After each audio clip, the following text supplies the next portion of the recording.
Hello everyone, welcome to my mini vlog. आज पनि म छोटो भिडियो लिएर उपस्थित भइसकेको छु। मेरो भिडियोलाई अन्तिमसम्म हेरेर साथ दिनुहोला। आज चाहिँ म एकदमै एक्साइटेड छु अनि अलिकति नर्भस पनि छु। एक्साइटेड किन भन्नुहुन्छ भने मैले क्रिएट गरेको प्रोडक्ट सेल गर्न जाँदैछु, अनि नर्भस किन भन्नुहुन्छ भने यो काम म फर्स्ट टाइम गर्दैछु। अनि हाम्रो घरदेखि अलिकति पर एउटा नयाँ बाटो बन्दैछ, त्यही बाटो निरीक्षण गर्नलाई अन्जु म्याम अनि उहाँहरूको टोली पनि आउनु भएको थियो। अनि उहाँहरू चाहिँ हाम्रो पसलमै बस्नु भएको थियो। अनि अन्जु म्यामलाई चाहिँ एउटा मैले हेयर ब्यान्ड गिफ्ट स्वरूप दिएँ अनि उहाँ एकदमै खुसी हुनुभयो। अनि म त्यहाँबाट लागेँ बजार। मैले अस्ति बनाएको हेयर ब्यान्डहरू म सेल गर्न जाँदैछु। I have no any idea के गर्ने, कसो गर्ने, कसरी बेच्ने मलाई केही पनि थाहा थिएन। जस्ट म मेरो सामान लिएर बजारमा जाँदै थिएँ।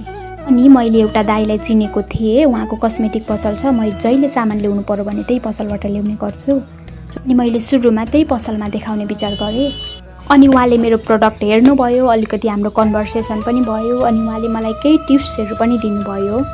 अनि उहाँले मलाई नै सोध्दै हुन्थ्यो तपाईँले कतिमा दिनुहुन्छ भनेर। अनि मैले योभन्दा अगाडि कहिले पनि यस्तो काम गरेको थिइनँ। अनि कतिमा बेच्ने, कतिमा दिने मलाई केही पनि थाहा थिएन। यो प्रडक्टहरू बनाउँदा कति खर्च लाग्यो भनेर त्यो पनि मैले हिसाब गरेको थिइनँ, किनभने मेसिन ल्याउनुभन्दा धेरै अगाडि मैले 1 मिटर कपडा ल्याएर राखेको थिएँ। अनि त्यसको जस्ट ट्राई मात्रै गरेको थिएँ कस्तो हुँदो रहेछ भनेर।